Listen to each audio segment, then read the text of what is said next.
All right, Wyatt, what do we got? We got my good friend Brett's 350Z. It's a 03Z that he tossed into the wall pretty hard into the summer.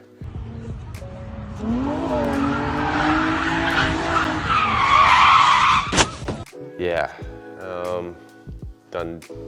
bent the frame rails and did a pretty good number on a lot of the suspension components too, with the arms being all twisted now and whatnot. So he decided to go a little, not overboard, but straight drift car with it. Yeah. Car was always on stock suspension with just springs, so boom, he upgraded to some really nice feel coilovers. So Sweet. yeah, they are just a pretty simple setup, but they put in the work. Everybody likes them on drift cars. We run them on our pro car, right? Yeah, Yeah. on Marco's and Aaron's cars, both have field coilovers. So they're not adjustable camber hats, but for that we have some pretty sweet Gktech parts. So yeah, full out angle kit with the adjustable upper control arms. Got the adjustable lower control arms, and these actually turn it into a one-piece lower control arm. So factory, there's 2 arms you can see on the suspension here.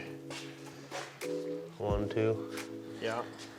And we're gonna swap it all out for just this one beefy, Very solid beefy. steel part. And this gives you pretty much all the adjustment you could possibly ask for. And to go along with that, there's some more parts. So we got the adjustable lowers, adjustable upper camber arms, and then I'll do these guys first because I'll show you what's going to give us all the angle on the car.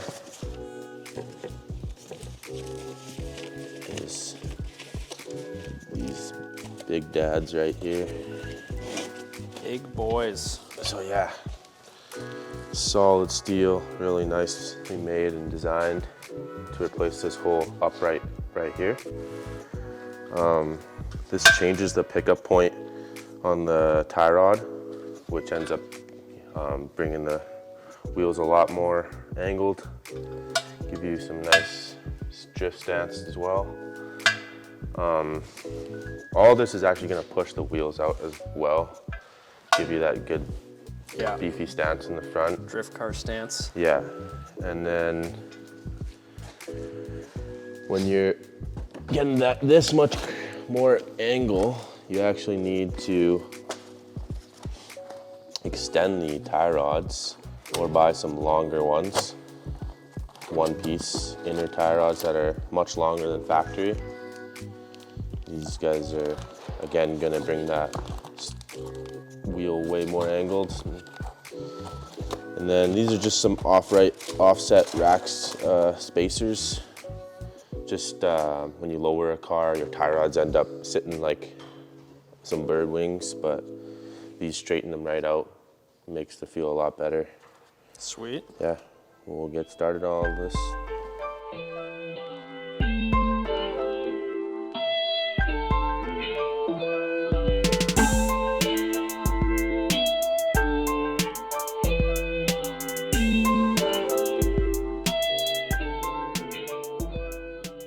So started off with the right side here, just get everything situated, figure out the angle kit for myself. There's a lot of spacers and pieces to this kit. It's not just a simple install, but you know, once I figured it out, it went pretty smooth.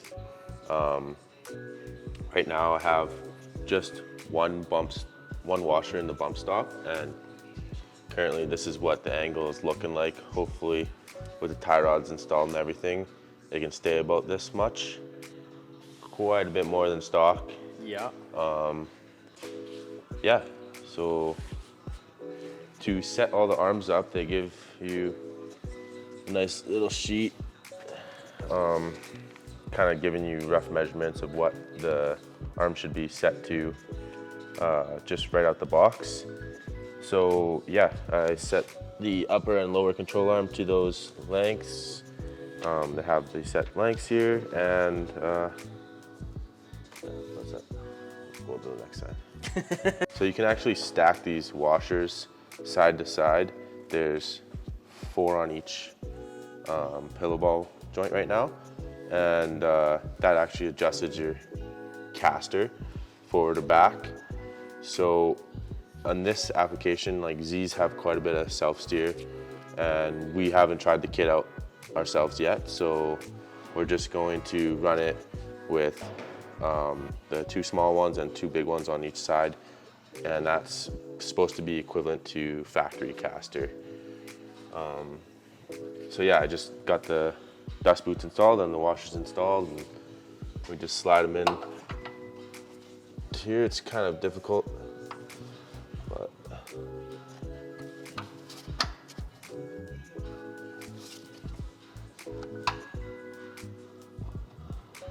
keep in mind this car had quite a big hit into a wall, so I'm not sure everything's gonna line up the way it would from factory, but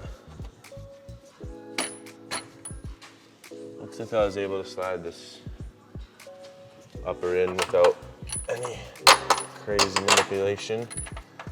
So you just run the factory bolts, since these arms are pretty well made and they work with the factory bolts. They do give us a torque spec for these bolts, and I will torque them to the spec that they give us. This upper joint gets a bit of Loctite and also torqued, and then yeah, we'll move on to the next arm. So moving on to the lower control arm, something that I thought was pretty cool about these arms was they give you 3 points of adjustment for the front sway bar. You can run it stiffer or a bit softer, and the middle one would be about factory. On this car, we're not going to run a front sway bar. A lot of drift cars, you want that extra articulation of the arms to be kind of individual, and yeah, I think we're going to go with no sway bar on this car. Another thing cool about this arm is the bump stop right here. So currently they set you up with 4 washers. Like I was saying on the other side, I think I'm going to run just the 1 singular washer on that, get a bit more angle and see how that feels. We can always go up from there. Yeah, so there's lots of little spacers with these arms that you got to run, and they sit really snug fit into the ball joints there. This is the first one. You run off the factory stud there, and slide this guy on here. A little something like that.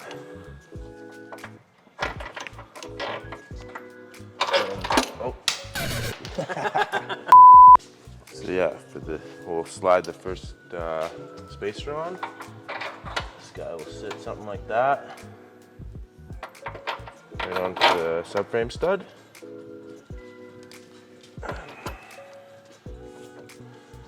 Something like that. Then there's a lower spacer as well. That just slides in there and keeps the bushing centered, the ball joint centered. Something like that. We just loosely thread this nut on real quick. Don't want to hammer it on, but we're just going to hold it in place for now.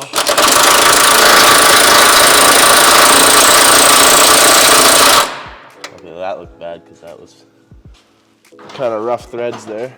A little rusty, but I didn't cross thread it, I swear. And for this part, we use these 2 wider spacers. Again, to fill in that gap between the subframe. Slide that guy in.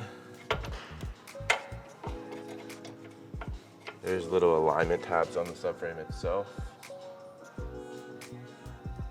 We run this longer bolt here. That guy can just sit in there. Again, hand tight for now. Those threads are a bit nicer. I have to put that right on by hand. And now you have your lower arm loosely installed, and we'll probably put the coilover in next and then the knuckle.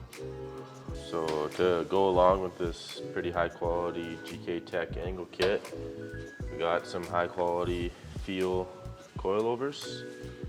These are, yeah, super nice. I set them to roughly an inch lower than stock for now. Again, we're gonna have to play with ride height and alignment and everything down the road here, but we're just getting everything installed and making it at least a roller. Yeah, so with the coilovers, they mount onto this lower pillar ball joint. We'll also use some more spacers there. Before I do that, we'll get this knuckle in place. So this just uses your factory wheel bearing, which I pounded out of the old knuckle here. It seems to feel all right, even though it went through a pretty hard hit, so we're gonna try our luck with that for now. If we need to swap out a wheel bearing, it's super easy. There's 4 bolts on the back, and then just pop it out and put a new one in.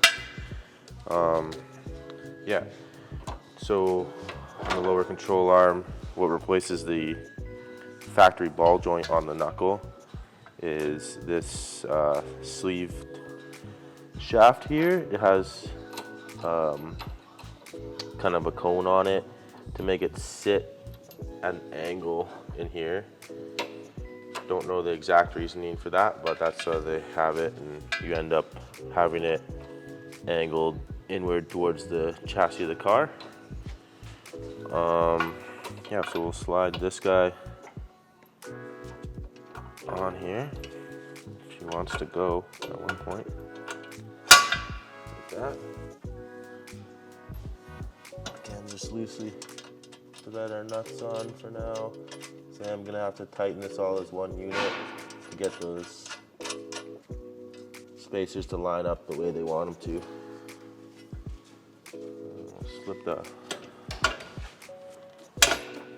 upper control arm into that place as well.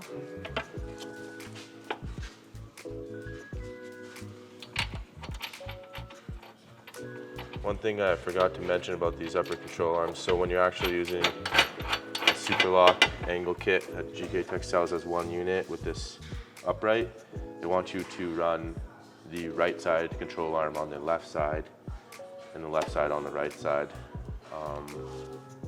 set to their lengths as well, just to start off. So now that I got the knuckle in place, we'll get these 2 little spacers in place here for the coilover.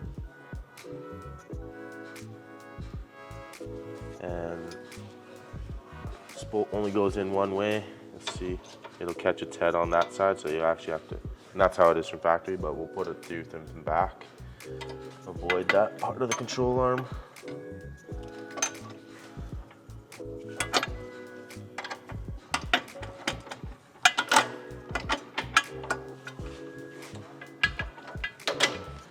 Just like that.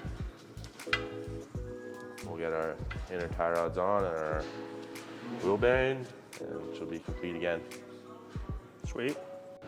So we got the whole kit installed. You can see the crazy amounts of angle the car has. It's definitely gonna have no problem holding drift now, and you're gonna be a lot more fun, I think.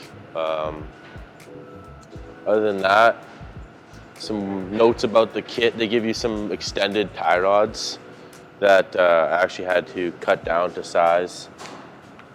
They just give you a little bit extra on them, and you kind of decide how much you're going to need to cut off for each car. I think they're just generic Nissan tie rods, I'm not too sure. But other than that, I actually found out too that we had to go steel braided brake lines as well. Give us that little bit extra so it's not causing any binding issues on full lock and stretching those lines right out. It also doesn't allow you to run an ABS sensor with the hubs that they give you. Nobody needs that for drifting anyways. Yeah, so got the kit installed with the field coilovers and set the ride height. Next step's alignment. And Obviously got the front end on the car too. That took some maneuvering. We had to stretch out the frame rails and get those straight enough. This is still a drift car, but you know, for it being the crash that it was in, it looks pretty good, I would say. You know, a wrap would do a lot for this car and make it look pretty fresh. Yeah. Yeah. What else did we do? We got oil cooler. Yeah, so we did a Mishimoto oil cooler kit and tucked the lines away so the wheel pretty well just clears the lines here. It's pretty tight there. But if I pull it back here, you can see the whole kit installed there. That was a breeze to install. Probably gonna do one on my own G35 because I think it's pretty beneficial to a drift car where you're just cooking and boiling that oil. Yeah, I'm excited to see the alignment, how that goes, because there's crazy amounts of adjustment we got here now. Caster and Ackerman and all the stuff that we didn't have before that now we can adjust and fine tune. Yeah. Sweet. Drift alignment up next. Hell yeah.